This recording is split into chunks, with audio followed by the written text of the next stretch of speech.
She couldn't remember the last time she'd made a decision without asking permission first. Not about her coffee, not about her clothes, not even about which route to take to work. And the worst part? She didn't even realize she'd become a prisoner. Violet's phone buzzes for the third time in 5 minutes. She's sitting in a conference room, trying to focus on the marketing presentation in front of her, but her hands are trembling. 26 years old, talented, competent, at least she used to believe that. Now she can barely finish a sentence without apologizing. Her boss asks for her opinion on the campaign strategy, and she opens her mouth, then closes it. Sorry, maybe we could, never mind, that's probably stupid. The phone buzzes again. She knows exactly who it is. She always knows. Cameron doesn't like it when she doesn't respond immediately. She picks up the device, types quickly, "Still in meeting, babe. Love you." She hits send like she's defusing a bomb, then exhales the breath she didn't realize she was holding. This is Violet's life now, though she can barely remember how it became this way. 6 years. 6 years since she met Cameron at that coffee shop where she worked during college. 6 years since the flowers, the romantic gestures, the way he made her feel like the only woman in the world. But somehow, between then and now, the world got smaller. Her friends disappeared, not all at once, but gradually, like water through cupped hands. First it was Jenna, her best friend since freshman year, who Cameron said was clearly jealous of what we have. Then it was the study group, the weekend brunches, the girls' nights that always seemed to conflict with Cameron's plans. Her family. God, her family. She talks to them maybe once a month now. Awkward phone calls where her mother's concern bleeds through every word, and Violet finds herself defending a man she's not even sure she knows anymore. The apartment she shares with Cameron, the one she pays half the rent for but has no say in decorating, feels less like a home, and more like a stage where she's constantly performing, constantly auditioning for the role of good-enough girlfriend, a role she never quite nails. Just last week, she tried to check their shared savings account, the one Cameron insisted on managing because he's better with money, and realized she doesn't even have the password. "Don't you trust me?" he'd said when she asked, that wounded look in his eyes that always makes her feel like the villain. "I'm literally a finance professional, Violet. I'm trying to build our future." So she dropped it. She always drops it. That's what you do when you love someone, right? You trust them, even when that trust feels less like faith and more like falling. And everything changes on a Tuesday. Her boss calls her into the office with news about a new project, a major marketing campaign in partnership with a tech startup downtown. "You'll be the lead," her boss says, and Violet's first thought isn't excitement or pride. It's, what will Cameron think about the extra hours? She's assigned a point of contact at the startup, Jordan Hayes, project manager. The name means nothing to her yet. She has no idea that this man, this stranger she's about to meet, will be the mirror that finally shows her what she's become. The kickoff meeting is scheduled for Thursday morning. Violet spends Wednesday night anxious, preparing her materials, checking her phone every few minutes. Cameron is quieter than usual at dinner, pushing food around his plate. "So this new project," he says, not looking at her. "How long is it going to take?" She explains it's 3 to 4 months, mostly normal business hours. He nods, slowly. That calculating look in his eyes she's learned to dread. "I just hope you'll still have time for us," he says softly. "For me," and there it is. The guilt, right on schedule, settling into her chest like a familiar weight. Thursday morning arrives, and Violet walks into the startup's modern office space, feeling like an imposter. The conference room has floor-to-ceiling windows, exposed brick, the kind of creative energy her own office lacks. And then Jordan walks in. He's 28, she'll learn later, with an easy smile and direct eye contact that somehow doesn't feel invasive. "You must be Violet," he says, extending his hand. "Jordan Hayes. I've read through your portfolio. Your work is impressive." She shakes his hand, waits for the qualifier, the but, the subtle undermining she's learned to expect. It doesn't come. "Thank you," she manages, then immediately adds, "Though I'm sure there are areas I could improve." "Aren't there always?" Jordan interrupts gently, settling into a chair. "But that doesn't diminish what you've already accomplished." So let's talk about this campaign. The meeting unfolds differently than she expects. Jordan asks her opinion, actually listens, actually writes down what she says. Without that patronizing nod Cameron always gives her ideas. When she presents her initial concept for the campaign, stumbling over her words, apologizing for thinking out loud, Jordan leans forward. Wait, say that again. The part about targeting micro-communities instead of broad demographics. She repeats it, certain he's about to explain why it won't work. Instead, his face lights up. That's fantastic. That could really set this campaign apart from anything our competitors are doing. Violet stares at him, waiting for the other shoe to drop. It doesn't. Really? She asks. You don't think it's, I don't know, too risky or... Violet. Jordan's voice is firm but kind. It's a great idea. You should own that. Something cracks open in her chest, small and fragile as an eggshell. When was the last time someone said something like that to her? When was the last time she felt competent, valued, heard? She can't remember.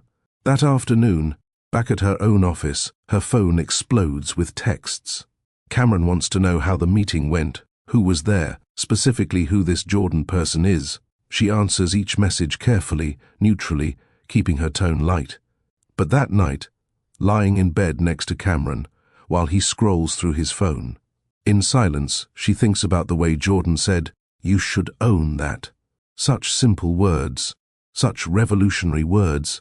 She doesn't sleep well.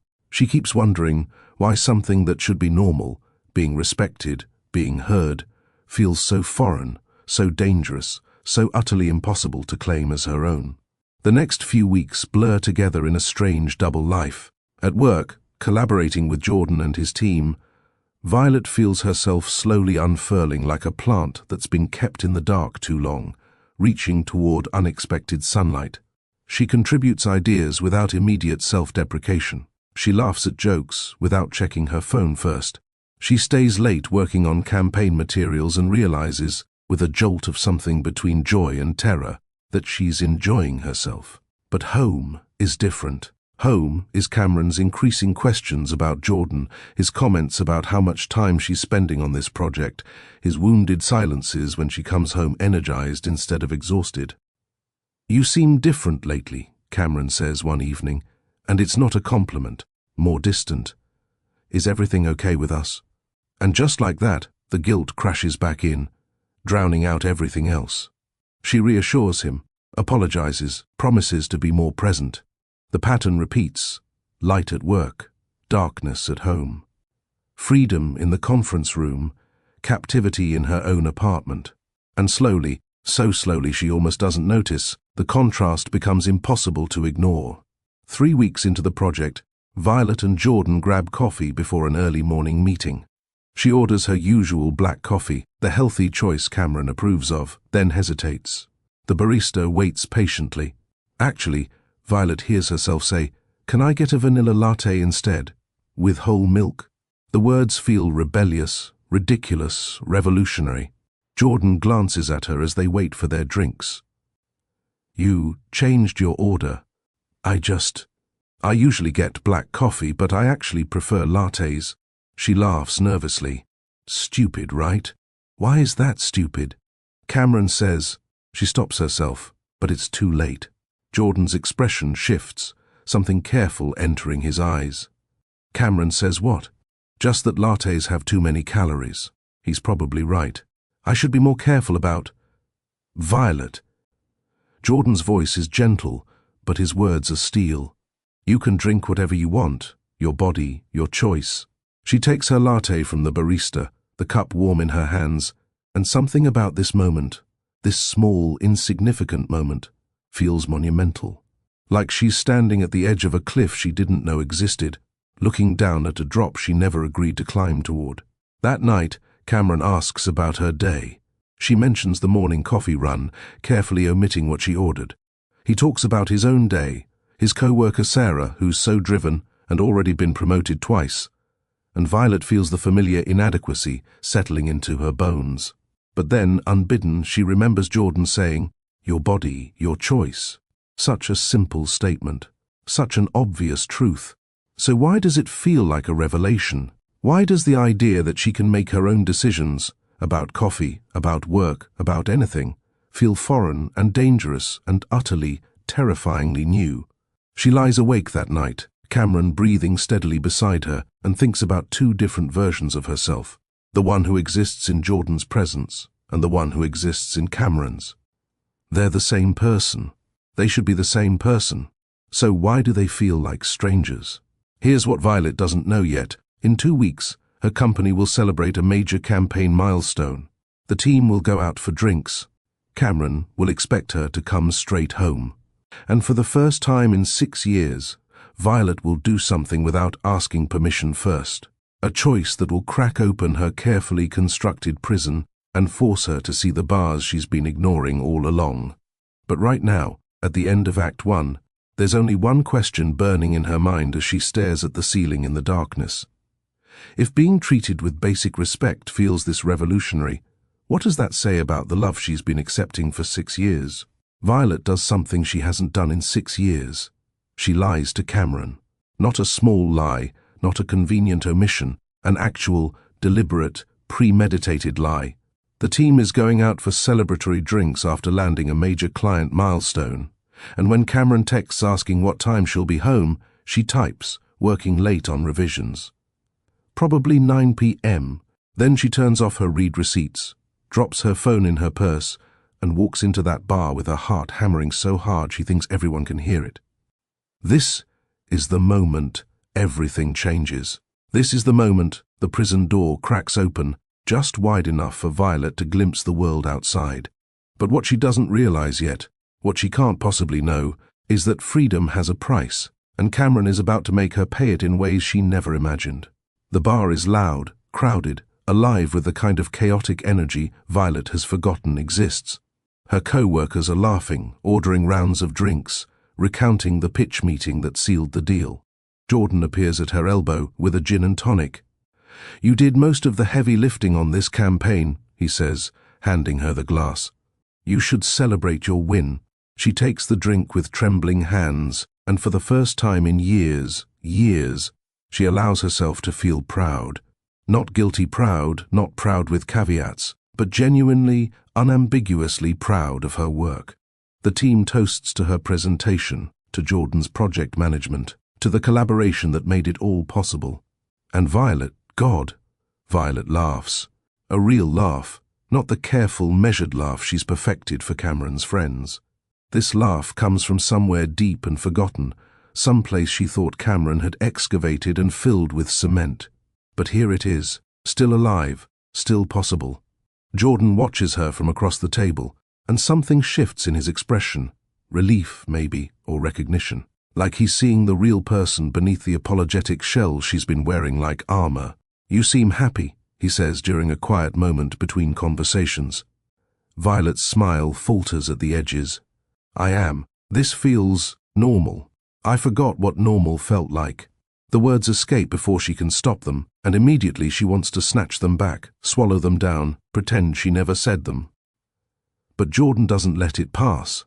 "What do you mean?" he asks, and his voice is gentle but insistent, the way you might coax a wild animal closer. Violet shakes her head, takes a long sip of her drink. "Nothing." "Forget it." But Jordan leans forward, elbows on the table, and she realizes he's not going to let this go. Not because he's pushy or invasive, but because he actually cares about the answer. When was the last time someone cared about her answer? "Violet, can I say something? And you can tell me to mind my own business if you want." Her stomach drops. She knows what's coming. She's known it was coming since the coffee shop, since the latte, since every small moment where Jordan treated her like a competent human being, and she reacted like he'd performed a miracle. "Okay," she whispers. Jordan chooses his words carefully, the way you might navigate a minefield. "I've noticed you seem anxious a lot, like you're always worried about doing something wrong. And it seems like a lot of that anxiety is connected to your boyfriend." The defenses slam up immediately, automatic, well-practiced. "Cameron's great. He's just protective." "Does protective mean he needs to know where you are all the time?"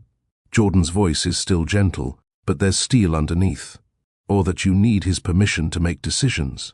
It's not like that, Violet says, but her voice sounds unconvincing even to herself. He just cares. I'm sure he does. Jordan pauses, weighing something. But Violet, caring shouldn't make you feel anxious. It should make you feel safe. The words land like a bomb in still water, ripples spreading outward, disturbing everything. Violet feels tears prick her eyes, angry tears, confused tears, tears she doesn't understand. Because Jordan is wrong. He has to be wrong. Cameron loves her. Cameron just wants what's best for her. Cameron is just trying to protect her from making mistakes, from embarrassing herself, from becoming someone no one could love, right? But then why does she feel safer in this loud bar with near strangers than she does in her own apartment with the man she spent 6 years with? Jordan continues, and his voice is so kind it hurts. I'm not trying to overstep. I've seen what healthy relationships look like, and I've also seen what unhealthy ones look like. And from the outside, it seems like you're carrying a lot of weight that isn't yours to carry. Violet is silent, drowning in the truth she's been avoiding for years. You're talented, smart, and capable, Jordan says, and each word is a small rebellion against every lie Cameron has ever told her. But you don't seem to believe that, and I wonder if someone's been making you doubt yourself. The question hangs in the air between them like smoke. Has someone been making you doubt yourself? Violet wants to deny it. She wants to defend Cameron, to explain that he's just trying to help her be better, that his criticism comes from love, that she's lucky someone puts up with her flaws. But the words stick in her throat because somewhere, buried deep beneath 6 years of conditioning and manipulation, a small voice whispers, yes, someone has been making you doubt yourself, and you know exactly who. She doesn't answer Jordan's question. She can't. Instead, she changes the subject, laughs too brightly, finishes her drink too quickly. But the seed has been planted, and they both know it. The rest of the evening passes in a blur. Violet leaves the bar at 8:30, still has time to get home before Cameron notices the discrepancy in her timeline. But as she walks to her car, phone still turned off in her purse, she realizes something terrifying. She doesn't want to go home. The drive home takes 12 minutes. Violet spends 11 of them rehearsing what she'll say when Cameron asks about her evening. She'll be casual, breezy, mention revisions and client feedback and tedious details that will bore him enough to stop asking questions. But when she opens the apartment door, Cameron is sitting on the couch in the dark, phone in hand, and she knows that something has gone very wrong. Hey, babe, she tries, forcing brightness into her voice. Sorry I'm a little late. The revisions took longer than... You weren't at the office. His voice is flat, emotionless, dangerous. Violet's mouth goes dry. What? I called your office. Spoke to the cleaning crew. They said everyone left hours ago. He's still not looking at her, just staring at his phone, and somehow that's worse than if he was screaming. I stopped for coffee on the way home. She lies, and hates herself for how easily the deception comes. Needed to decompress after the long day. Really? Cameron finally looks up, and his eyes are cold. Because it's interesting, Sarah from my office posted photos from a bar downtown. And there, in the background of one of the photos, is someone who looks an awful lot like you. With your co-workers. And that project manager, Jordan. The way he says Jordan's name turns it into something ugly. Violet's mind races, trying to find the right words, the right explanation, the right way to defuse this bomb before it detonates. But Cameron stands, walks toward her slowly, deliberately. You lied to me. It wasn't, we just went for one drink to celebrate a win. I didn't think. You didn't think. He laughs, sharp and bitter. That's the problem, Violet. You never think. If you thought, you'd realize how this looks. You, spending months working late with some guy, and now you're lying to me about going out for drinks with him. It wasn't just him, it was the whole team. Do you have any idea how disrespectful this is? His voice rises, and Violet flinches. I'm home, waiting for you, worried about you, and you're out at some bar lying to me.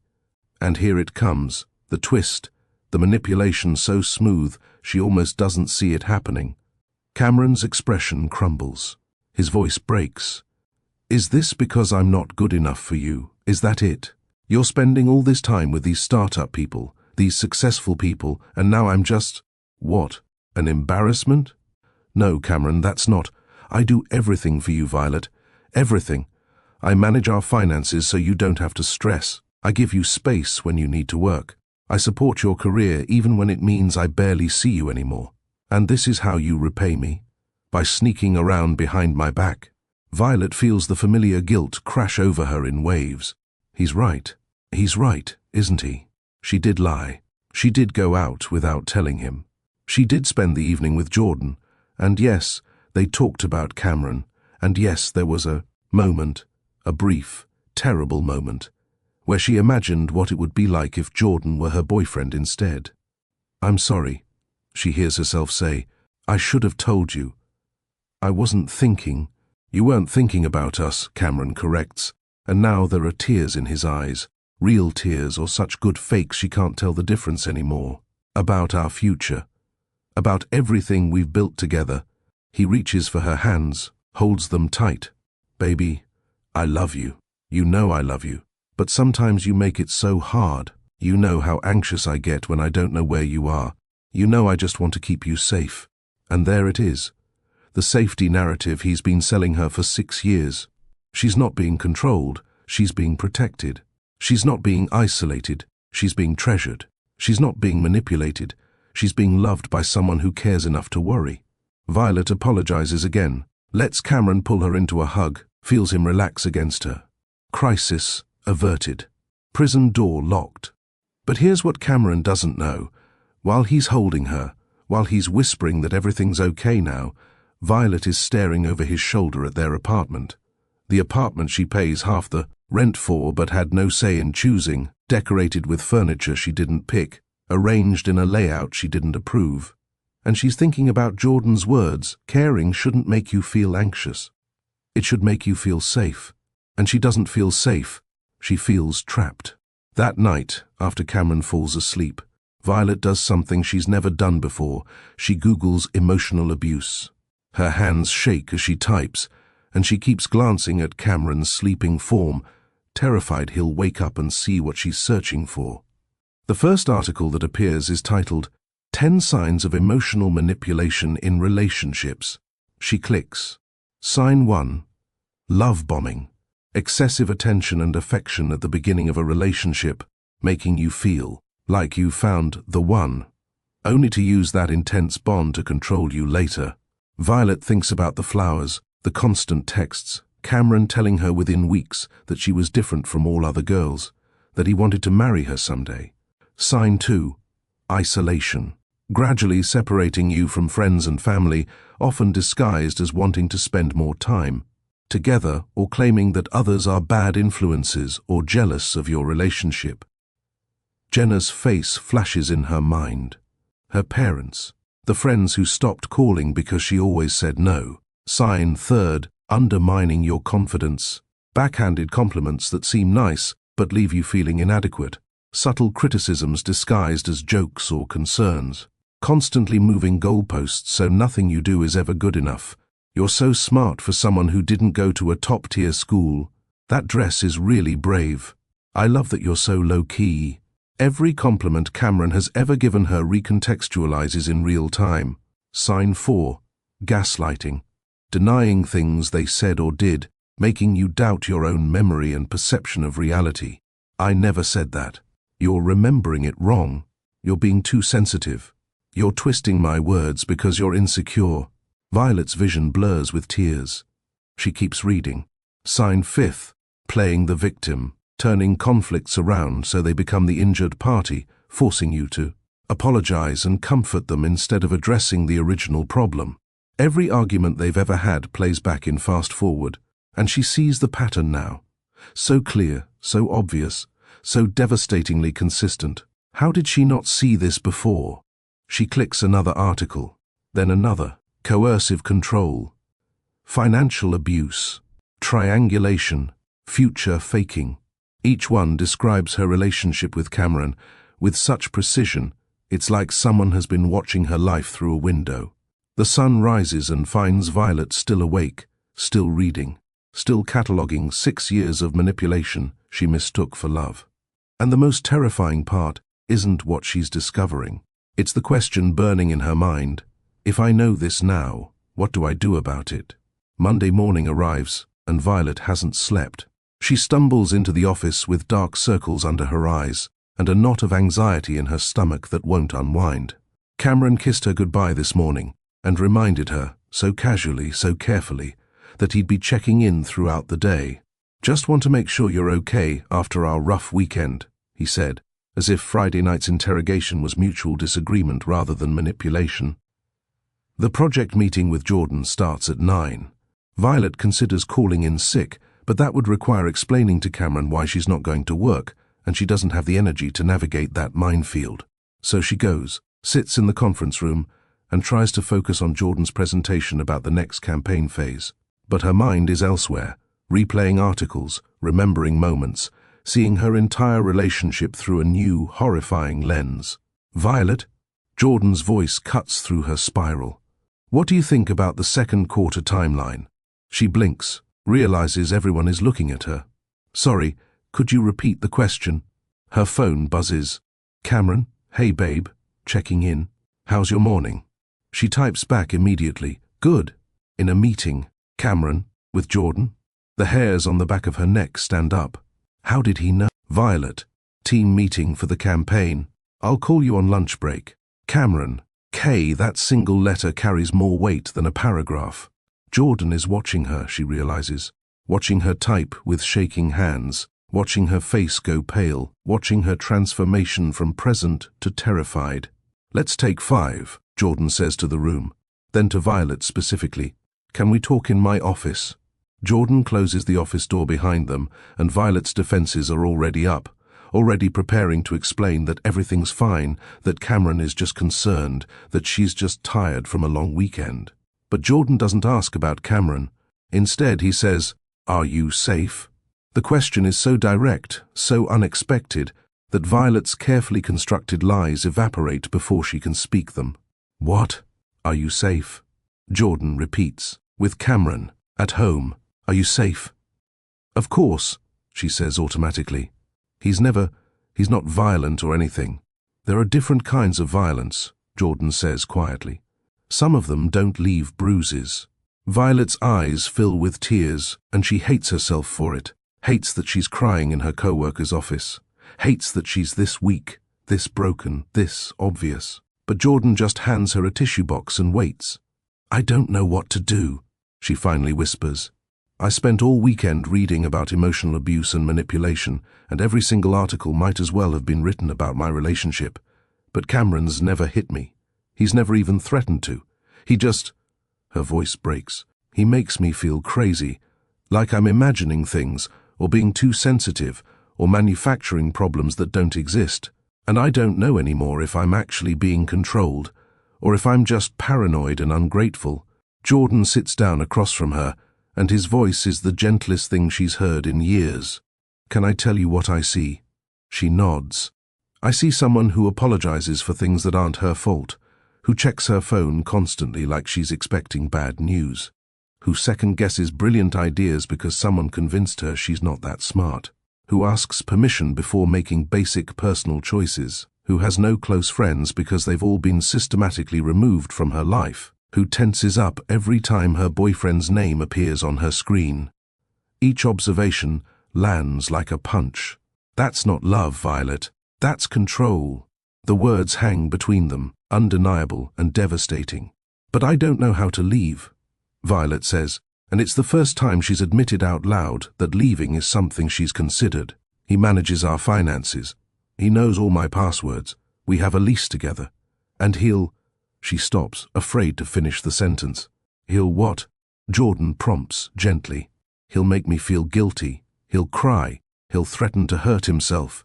He'll tell me I'm abandoning him, that no one else will ever love me, that I'm making the biggest mistake of my life." She's sobbing now, ugly crying into a tissue. And part of me will believe him because he's spent 6 years making me believe I need him to function. Jordan is quiet for a long moment.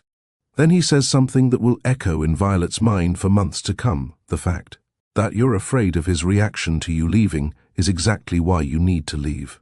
The seeds of escape, 18, 20, 30. The conversation continues for another 20 minutes. Jordan doesn't tell Violet what to do, doesn't pressure, doesn't demand, doesn't try to rescue her.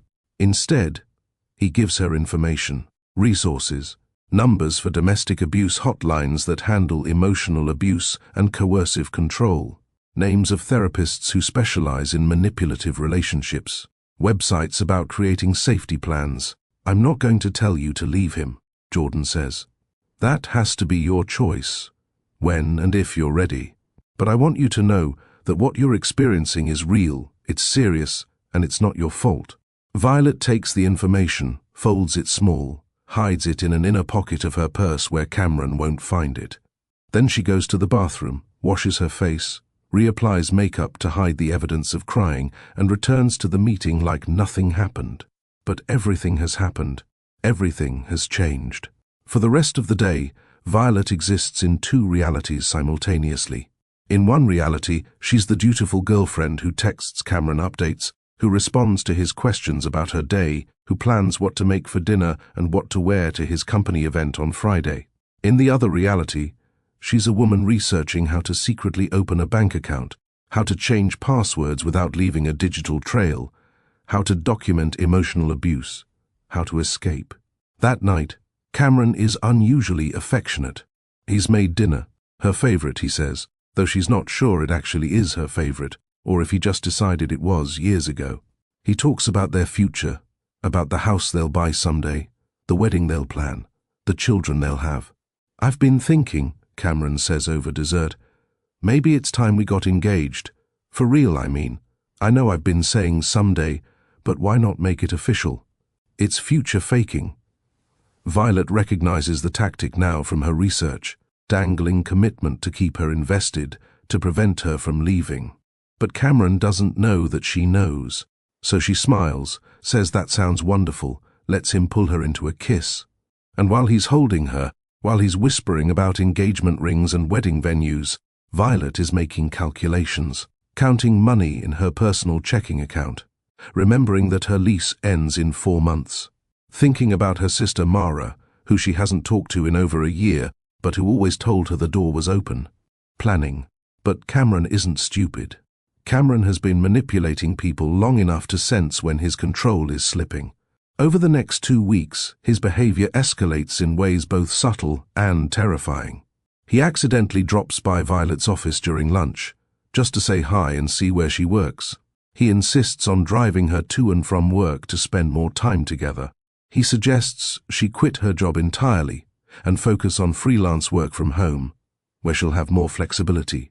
When Violet resists these suggestions, Cameron's tactics sharpen. He manufactures a financial crisis, claims they're in debt, that Violet's spending is irresponsible, that she needs to give him more control of her income temporarily to fix the problem. He shows her fabricated statements, overwhelming her with numbers and jargon until she's too confused to argue. He starts mentioning suicide casually. Sometimes I wonder what would even happen if I wasn't here anymore, he says one evening, staring at nothing. Would you even care? It's manipulation. Violet knows this now. But the tactic still works, because what if she's wrong? What if she leaves and he actually hurts himself? Could she live with that guilt? He triangulates constantly, mentioning other women who are interested in him, comparing Violet unfavorably to his female co-workers. Sarah asked me to be her date to a wedding, he mentions casually. I said no, obviously, but it's nice to feel wanted, you know. The message is clear. You're replaceable. You're lucky I'm choosing you. Other women would treat me better. And then, the darkest escalation, Cameron starts controlling Violet's physical appearance. Comments about her weight become daily occurrences.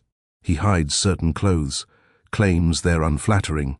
He schedules a gym membership for her as a surprise and gets hurt when she doesn't seem grateful. I'm just trying to help you be your best self, he says when she protests. Why are you being so defensive? Do you not want to be attractive to me anymore? Violet feels herself crumbling under the weight of his escalating control. But she's also documenting everything. Screenshots of his texts, voice recordings on her phone when he launches into manipulative tirades, photos of the fabricated financial statements, building evidence, building a case, building an escape route. She's just not sure she has the courage to use it. 3 weeks after Jordan's intervention, Violet makes a decision. She's going to leave. She waits for a day when Cameron has to work late, genuinely late. She checks with his office, and she starts packing.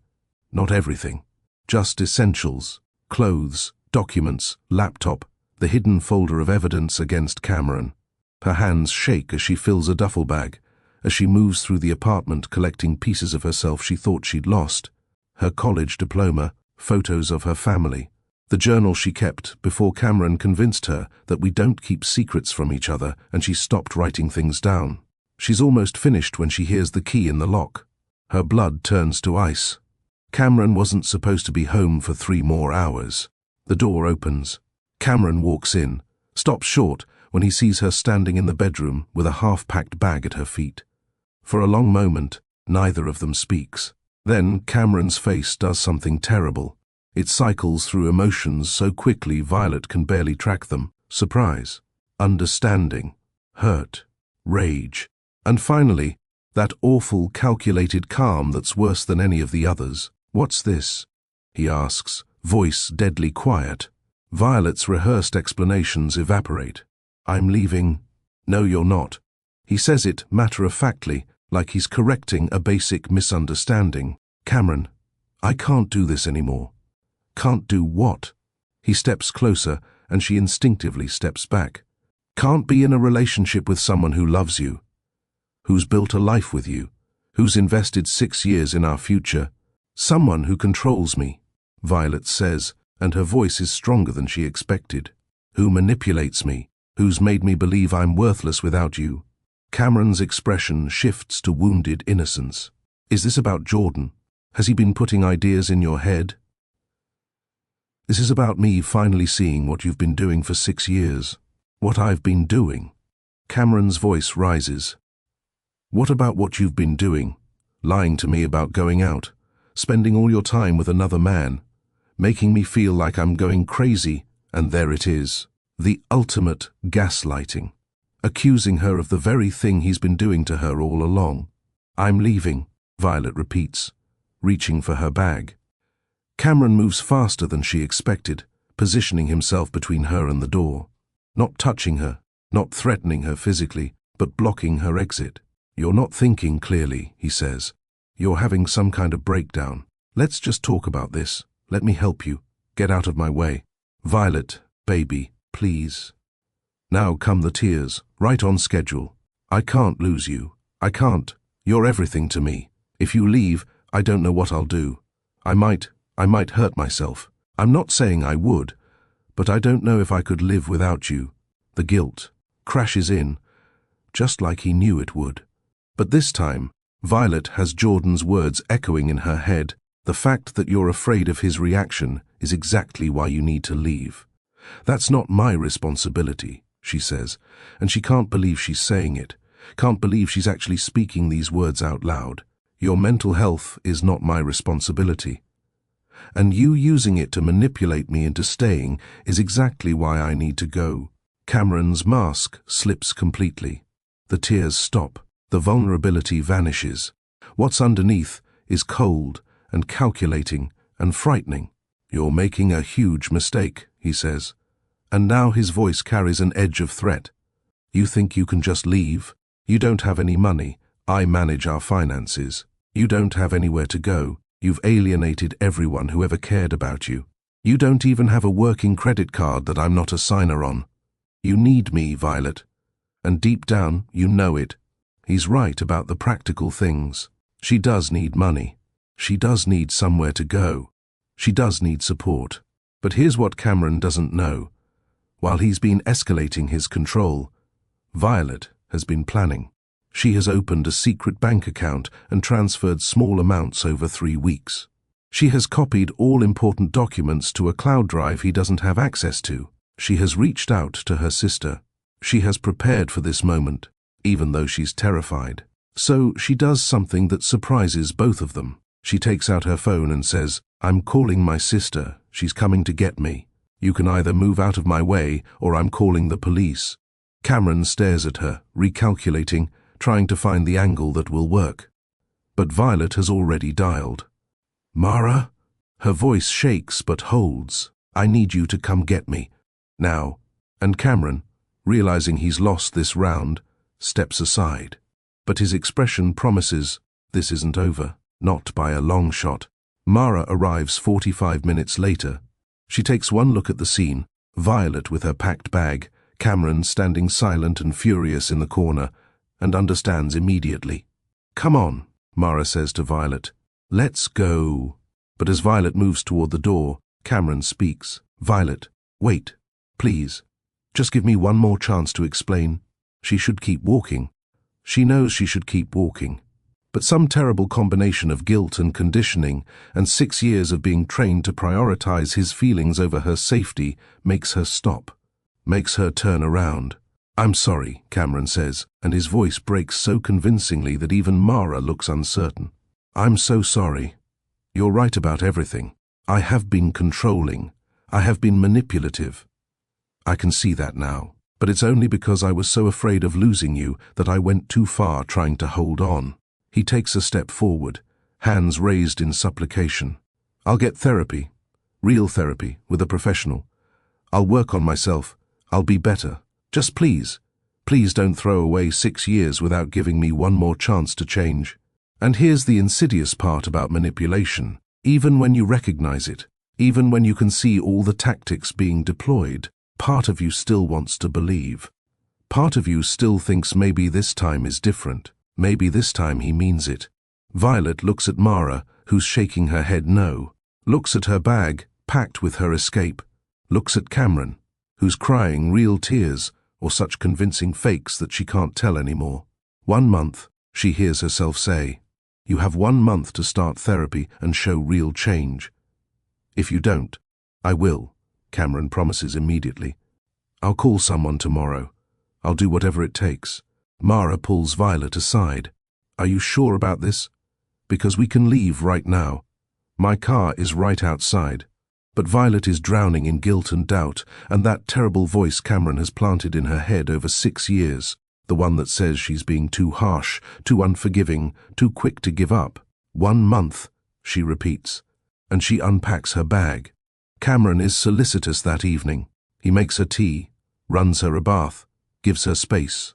He texts her the name of a therapist the next morning, though Violet will never know if he actually called them or just picked a name from Google. For 3 days, things are almost normal, better than normal. Cameron is attentive without being controlling, affectionate without being suffocating. He asks about her day and actually listens. He doesn't check her phone, doesn't question her whereabouts, doesn't compare her to other women. And Violet thinks maybe, just maybe, she made the right choice. Maybe he really is going to change. But on the 4th day, she comes home late from work, genuinely late, finishing a deadline, and finds Cameron waiting. "Where were you?" No greeting, no warmth, just that flat, accusatory question. "Working.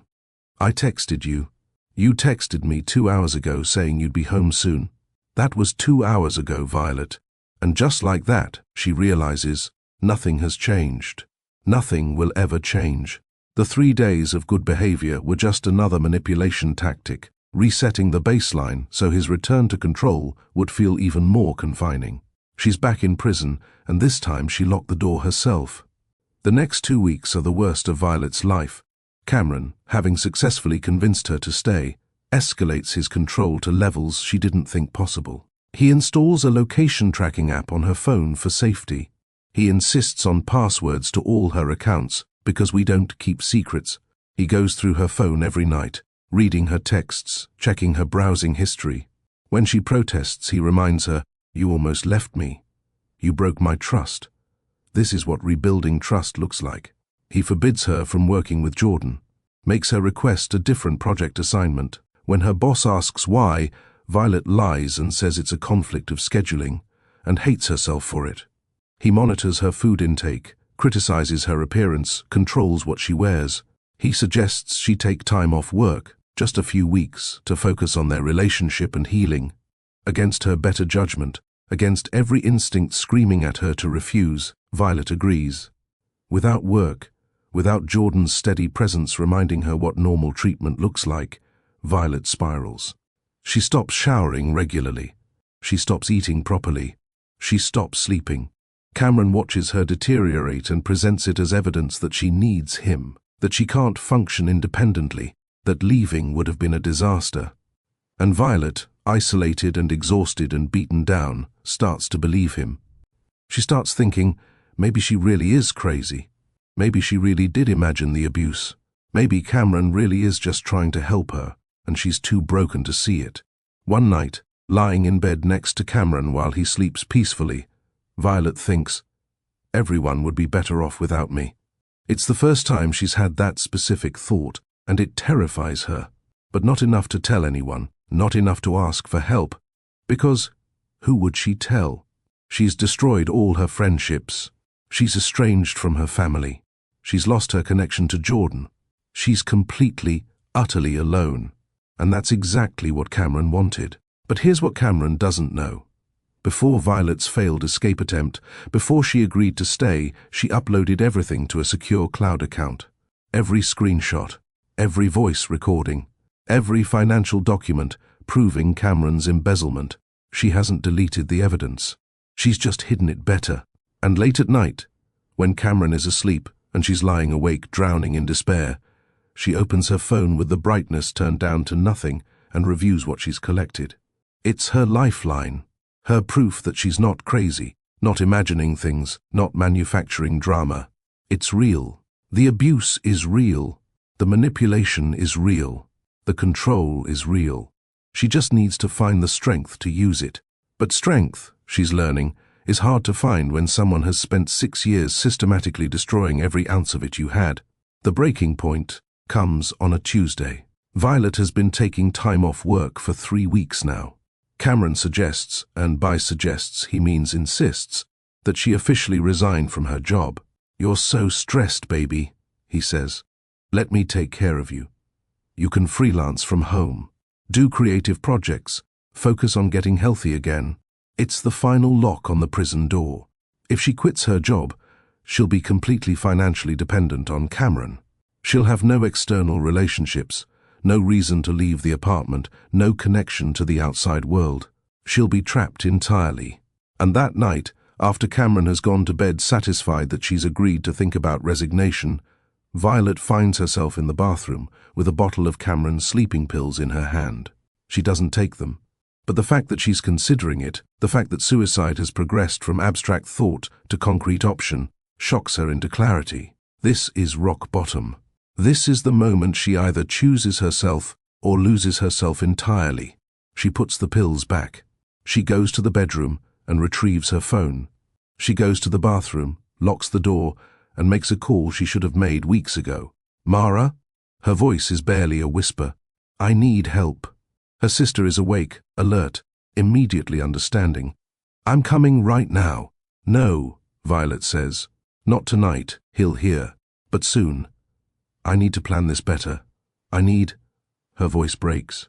"I need to do this right because if I fail again, I don't think I'll survive another attempt." They talk for an hour, Mara on speakerphone at near silent volume, creating a real escape plan. Not impulsive, not emotional, but strategic and thorough. They set a date, Friday. Cameron has a late meeting he can't miss. Mara confirmed with his office that it's real. Violet will pack only essentials, leave everything else behind. Mara will park 2 blocks away to avoid Cameron seeing her car on security cameras. They'll go straight to a domestic violence advocate who specializes in emotional abuse and coercive control. They'll file for a restraining order with the evidence Violet has collected. They'll close joint accounts, change locks, do everything necessary to ensure Cameron can never trap her again. It's a good plan. A solid plan. Violet just has to survive 3 more days without Cameron sensing something has changed. 3 more days of performance. 3 more days of pretending. But on Wednesday night, Cameron finds her research history, finds the domestic violence websites, the articles about coercive control, the emotional abuse hotlines. He's been checking her phone every night. Why didn't she clear the history on the laptop? How could she be so stupid? She's in the kitchen when he confronts her, laptop in hand, face terrifyingly calm. "What's this?" he asks. And Violet knows. She's out of time. Cameron doesn't yell, doesn't rage, doesn't cry. He just looks at her with an expression of such cold calculation that Violet feels her survival instincts screaming at her to run. "You've been researching how to leave me," he says flatly. "After everything we've been through, after I gave you another chance, after I've been working so hard to rebuild trust." He closes the laptop slowly, deliberately, sets it on the counter, takes a step toward her. "I've been patient with you, Violet. I've been understanding, but I'm starting to think you're not capable of being in a healthy relationship. I'm starting to think you need professional help, maybe a hospital stay, somewhere they can help you understand how distorted your thinking has become." It's a threat, an undisguised, chilling threat to have her involuntarily committed, to use the mental health system as another tool of control. And Violet realizes this has gone beyond emotional manipulation. She is in actual danger. Not the kind that leaves bruises, the kind that destroys you from the inside out, makes you question your own sanity, erases you so completely that you forget you ever existed. So she does the only thing she can think of. She runs, not metaphorically. Literally. She grabs her purse from the counter, her phone from her pocket, and she runs for the door. Cameron moves to block her, but she's faster, desperate, fueled by pure animal instinct to survive. She makes it to the hallway, to the elevator, to the street. She doesn't stop running until she's 3 blocks away, gasping for air, hands shaking so badly she can barely dial her phone. "Mara," she sobs. "He knows. He knows I was planning to leave. I need you to come get me now, right now. I can't go back there." And Mara, bless her, doesn't ask questions. Just says, "Where are you?" "I'm leaving now." Violet gives her location, then leans against a building wall, still breathing hard, still terrified. Her phone buzzes. "Cameron, Violet, come home. You're being irrational. Let's talk about this like adults. Cameron, you can't just run away from our problems. Cameron, I'm worried about you. Please come back so we can figure this out together. Cameron, you're making a huge mistake. You'll regret this." The messages come faster, shifting from concern to anger to threats to promises to manipulation and back again. Every tactic he knows, deployed in rapid succession, trying to find the one that will work. But Violet doesn't respond. She just watches the messages pile up, documented evidence of his deterioration, and waits for her sister. When Mara's car pulls up, Violet climbs in and says 5 words she never thought she'd have the courage to speak. "I'm never going back there." And finally, she means it. But here's the question that will carry us into Act 3. Leaving is only the beginning. Cameron won't let her go easily. He has resources, information, access to her life that she hasn't fully accounted for. So what happens next? What happens when a master manipulator realizes he's losing control? What happens when escape is just the first battle in a much longer war? And most importantly, will Violet find the strength not just to leave, but to stay gone? The question isn't whether Violet will survive leaving Cameron. It's whether she'll survive what comes after. Because here's what nobody tells you about escaping a master manipulator. The real battle doesn't start when you walk out the door. It starts when they realize you're not coming back. Mara drives through the city streets while Violet sits in the passenger seat, phone buzzing relentlessly in her hand. 23 messages from Cameron in 15 minutes. Each one cycling through the manipulation playbook she knows by heart now. Concern, anger, promises, threats, love bombing, guilt trips. But this time, she doesn't respond. This time, she just watches the messages pile up like evidence in a trial she didn't know she'd need. "Where are we going?" Violet asks, her voice hollow. Mara doesn't hesitate. "Somewhere safe. Somewhere he can't find you. And then we're making sure he never can again." But the question burning in Violet's mind isn't about physical safety, it's about psychological survival. After 6 years of being told she can't function without Cameron, can she actually prove him wrong? After 6 years of doubting her own perception of reality, can she trust herself to make decisions? After 6 years of being systematically dismantled, can she rebuild? They end up at a 24-hour crisis center that specializes in domestic violence. Yes, the advocate tells Violet firmly, emotional abuse is domestic violence. Her name is Patricia, she's in her 50s, and she has the kind eyes of someone who's heard every story and believed every word. Tell me what happened, Patricia says gently. And Violet does. Not the sanitized version she's been telling herself for years, not the version where Cameron's behavior is excusable or understandable or justified by his difficult childhood or high-stress job. The real version, the true version. She talks for 90 minutes straight about the love bombing, the isolation, the gaslighting, the financial control, the constant surveillance, the way Cameron made her doubt everything about herself until she couldn't remember who she was before him. She shows Patricia the evidence she's collected, screenshots spanning months, voice recordings of manipulative conversations, financial documents proving embezzlement, her own journal entries documenting her deteriorating mental health. Patricia reviews everything with the careful attention of a prosecutor building a case, which, in a way, she is. This is extensive, Patricia says finally. This is coercive control, financial abuse, and psychological manipulation. In some jurisdictions, what he's done is actually criminal. The validation hits Violet like a physical force. So, I'm not crazy. I didn't imagine this. You're not crazy, Patricia says firmly. You're a victim of systematic abuse, and more importantly, you're a survivor who had the courage to leave. But leaving, Patricia explains, is only the beginning. Over the next 48 hours, Violet and Mara, with Patricia's guidance, build a fortress around Violet's life. They file for a restraining order. The evidence Violet collected, 6 months of documentation spanning texts, recordings, financial statements, is enough for an emergency order. A judge reviews it and grants immediate protection. Cameron cannot contact Violet through any means, cannot come within 500 feet of her, cannot access any of her accounts. They close all joint bank accounts.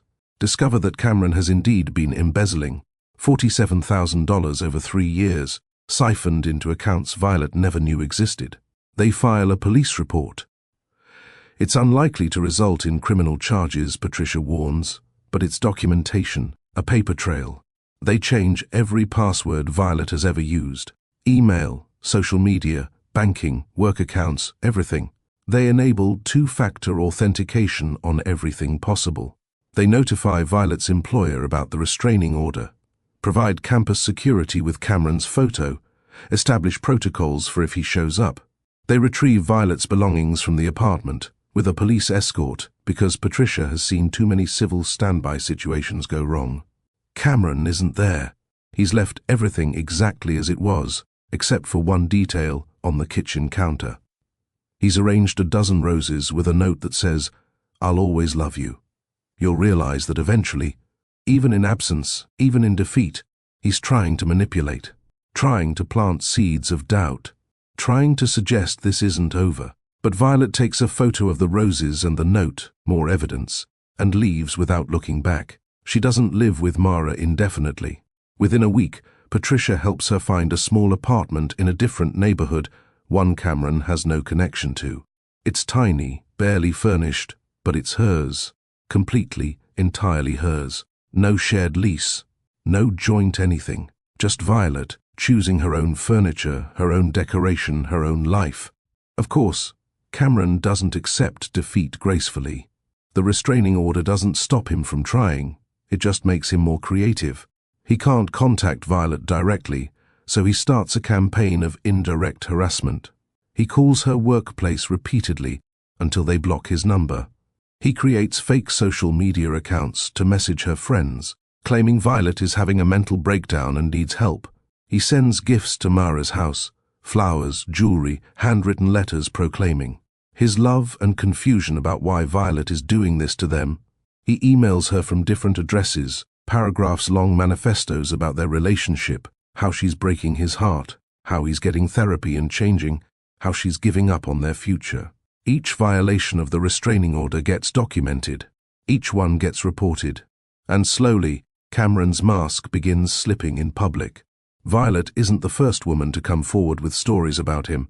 Once her complaint becomes part of the public record, 2 other women contact Patricia with similar accounts. Different relationships, spanning years, but identical patterns: love bombing, isolation, control, gaslighting, financial abuse. Cameron, it turns out, is a serial emotional abuser. The revelation should make Violet feel validated. Instead, it makes her feel sick. How many women has he destroyed? How many are still trapped in relationships with men just like him, not recognizing the manipulation because it doesn't look like the abuse they've been taught to recognize? But here's what Cameron doesn't understand. Every message, every violation, every attempt to regain control is just more evidence, more documentation, more proof that Violet made the right choice. And eventually, after 3 months of documented harassment, the criminal charges Patricia said were unlikely become very likely indeed. But legal justice isn't the same as emotional healing, and Violet learns quickly that escape doesn't equal recovery. She starts therapy, real therapy, with a psychologist who specializes in trauma from coercive relationships. Dr. Chen is patient and direct in equal measure, and she doesn't let Violet minimize what happened. "You experienced prolonged psychological abuse," Dr. Chen says in their first session. "That rewires your brain. It changes how you perceive yourself, how you relate to others, how you interpret safety and danger. Healing from that takes time. And God, does it take time." Violet has panic attacks in grocery stores when she sees men who look vaguely like Cameron. She compulsively checks her phone, still expecting the barrage of texts, feeling anxious when they don't come. She apologizes constantly, to her sister, to her therapist, to cashiers and strangers and anyone who shows her the slightest kindness. She second-guesses every decision, every choice, every opinion. 6 years of conditioning doesn't evaporate just because she changed apartments. There are setbacks. 2 months after leaving, Violet almost calls Cameron. She's lonely, she's doubting herself, and that insidious voice he planted in her head whispers that maybe she overreacted. Maybe he wasn't that bad. Maybe she'll never find anyone else who wants her. She gets as far as typing his number before Mara physically takes the phone from her hands. "You're grieving," Mara says. "Not him, not the real him. You're grieving the person you thought he was, the relationship you thought you had. That's normal, but it doesn't mean you should go back." Violet cries for 3 hours that night. Grieving, yes, but also releasing, letting go of the fantasy Cameron sold her and accepting the reality she lived. It's excruciating, but it's necessary. Dr. Chen introduces her to EMDR therapy for the trauma, teaches her grounding techniques for the panic attacks, helps her rebuild her sense of self, piece by piece, memory by memory. "Who were you before Cameron?" Dr. Chen asks one session. Violet thinks about the girl she was at 20, ambitious, creative, social, confident. "I don't know if I can be her again," Violet admits. "You can't," Dr. Chen says gently. "That version of you existed in a different context, before trauma. But you can become someone new, someone who integrates those qualities with the strength you've developed surviving Cameron. You can become someone even better." And slowly, painfully, courageously, Violet starts to believe it. 3 months after leaving Cameron, Violet reaches out to Jenna, her best friend from college, the one Cameron convinced her was jealous. She sends a simple text, "I'm so sorry, you were right about everything. Can we talk?" Jenna responds in 30 seconds, "I never stopped being your friend. Coffee tomorrow?" They meet at a cafe, and Violet prepares for judgment, for anger, for "I told you so." Instead, Jenna just hugs her for a long time and says, "I'm so glad you got out." Violet reconnects with other friends too, slowly, tentatively, expecting rejection and finding forgiveness instead. Most of them had suspected something was wrong, but didn't know how to help. Several had their own stories of manipulative relationships they'd escaped or were still navigating. The isolation Violet thought was permanent was actually just constructed. Cameron had built walls between her and her community, but the community had been waiting. On the other side, the entire time. She repairs her relationship with her parents over a tearful weekend visit where she finally tells them everything. They cry with her, apologize for not pushing harder when they sensed something was wrong, promise to support her however she needs. And at work, yes, she returns to work after a month of leave. She's welcomed back without judgment. Her boss, it turns out, had concerns about Cameron's behavior for months, but legally couldn't intervene without Violet naming the problem first. They offer her flexibility, support, and a new project lead position that comes with a significant raise. Violet accepts, not because she needs to prove anything to Cameron, but because she wants to prove something to herself, that she's capable, talented, and deserving of success. All the things Cameron spent 6 years convincing her she wasn't. 4 months after leaving Cameron, Violet sends Jordan a message. "Thank you for seeing me when I couldn't see myself. I'm safe now. I'm okay now. And I wanted you to know that you probably saved my life." Jordan responds, "I'm so glad you're safe. You saved your own life, Violet. I just reflected back what was already there." They meet for coffee a week later. Not the charged, complicated coffee of when she was with Cameron, but easy and warm. Jordan looks relieved to see her, genuinely happy in a way that asks nothing from her. "You look different," he observes. "Good different. I feel different," Violet admits. "Like I'm remembering how to be a person again. It's harder than I thought it would be." They talk about the months since she left, her therapy, Cameron's harassment, the restraining order, the healing process. Jordan listens without offering unwanted advice, without trying to fix her, without making her trauma about him. It's such a stark contrast to how Cameron would have responded that Violet almost cries. "Can I ask you something?" Jordan says carefully. "That day in my office, when I asked if you were safe, did you know then that you were going to leave?" Violet thinks about it. "I knew something was wrong. I'd known for a while, I think, but I didn't have language for it yet. You gave me language. You showed me what healthy treatment looks like, and that comparison made Cameron's abuse impossible to ignore. I'm glad I could help," Jordan says. "But Violet, you did the hard part. You chose yourself. That takes incredible courage." They don't start dating. Not then. Not for months, actually, because Violet needs time to heal, to rebuild, to remember who she is outside of Cameron's shadow. But they stay friends. Real friends. The kind built on mutual respect and genuine care rather than manipulation and control. And having Jordan in her life, as a friend, as an example of healthy masculinity, as proof that kind men exist, becomes part of Violet's healing. A year after leaving Cameron, Violet is almost unrecognizable from the woman who sat in that conference room, apologizing for her own ideas. She's been promoted twice. She's rebuilt her friend group. She's close with her family again. She's in therapy and actually processing her trauma instead of drowning in it. She's learned to make decisions without seeking permission. What to eat, what to wear, where to go, who to see. Small choices that feel revolutionary because for 6 years they weren't hers to make. She's learned to trust her own perception of reality again. When someone tries to gaslight her, she recognizes it immediately and shuts it down.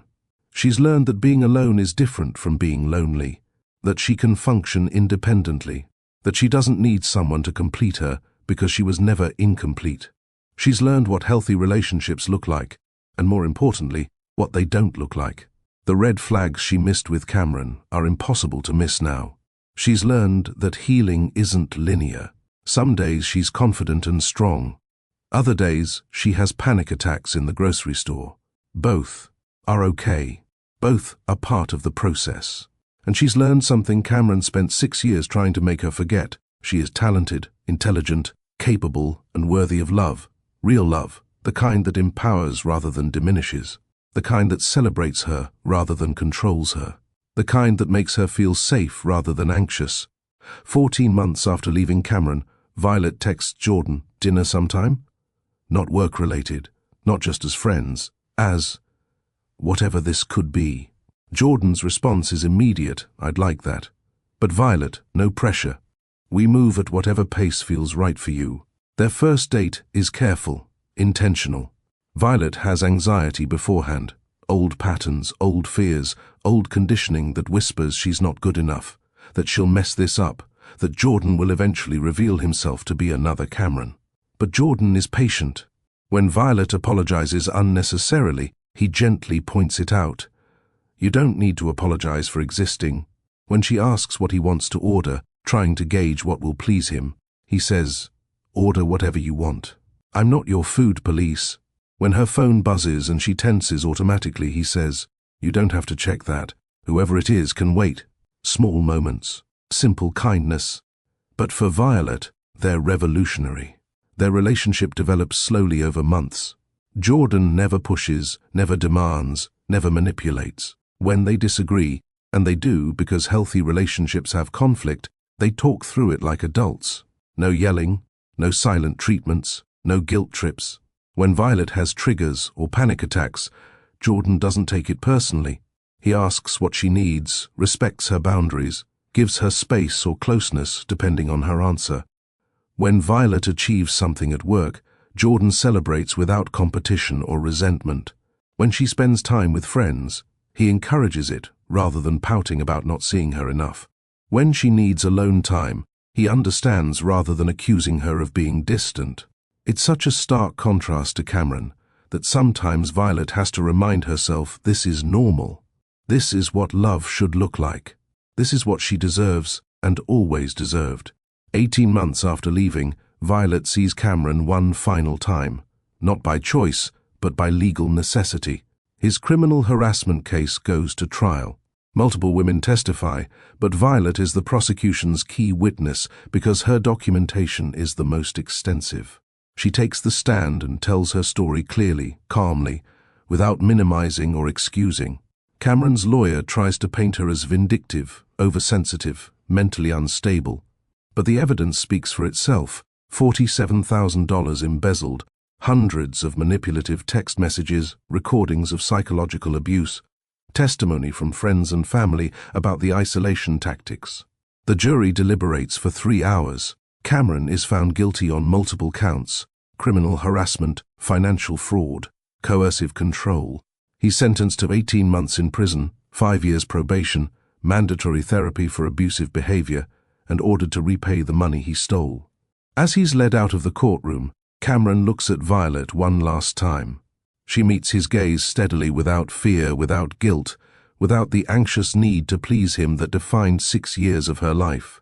And in that moment she realizes he has no power over her anymore. Not legally, not emotionally, not psychologically. She is free, completely, entirely, permanently free. 2 years after leaving Cameron, Violet is 28 years old and leading a team meeting when someone shares an idea and immediately apologizes for it. Don't apologize, Violet says gently. It's a good idea. Own that. The woman looks surprised, then grateful. And Violet realizes she's become for someone else what Jordan once was for her, a mirror reflecting back their own worth. That evening she goes home, to the apartment she chose, decorated how she likes, filled with her own things. And Jordan is there cooking dinner. Not because he's moved in permanently, but because they're taking things slow, intentional, healthy. How was your day? He asks, and actually listens to the answer. They eat dinner together without anyone monitoring what or how much she eats. They talk about their days without anyone keeping score of who had it harder. They disagree about what movie to watch and compromise without anyone pouting or guilt-tripping. Later, Violet stands in front of the bathroom mirror, the same mirror where 2 years ago she barely recognized herself, and sees someone completely different. Someone whole, someone healed, someone who survived. She thinks about the girl she was at 20, meeting Cameron for the first time, feeling swept off her feet. She wishes she could go back and tell that girl, the love you're about to accept isn't love. It's control disguised as care, and it will take you 6 years to recognize the difference. But you will recognize it eventually. You will escape. You will heal. You will become stronger than you ever imagined possible, and you will finally understand what real love actually looks like. But she can't go back. So instead, she'll move forward. And maybe, just maybe, by telling her story, she'll help someone else recognize their own cage before 6 years pass. Before they lose themselves so completely they forget they ever existed. Violet's story isn't unique. Right now, someone you know, maybe someone you love, is trapped in a relationship that looks normal from the outside, but feels like drowning from the inside. They apologize constantly. They second-guess everything. They've lost touch with friends. They always need to check with their partner before making decisions. They seem anxious, diminished, smaller than they used to be. You might see the red flags. You might want to help. But here's the truth. You can't rescue someone from manipulation. They have to choose themselves. What you can do is be the mirror. Reflect back their worth. Remind them what healthy treatment looks like. Plant seeds of doubt about the lies they've been told. And wait patiently for the moment they're ready to walk through the door. Because they will walk through it. Maybe not today. Maybe not this year. But eventually, with enough support and enough truth and enough examples of what real love looks like, they'll see the cage they've been living in. And when they do, when they finally reach out their hand asking for help, you be there to take it. So here's what I want you to do. In the comments below, tell me about a moment when someone showed you what healthy love looks like. Maybe it was a friend who pointed out red flags in your relationship. Maybe it was a family member who modeled mutual respect. Maybe it was a stranger whose kindness reminded you what you deserved. Share your story.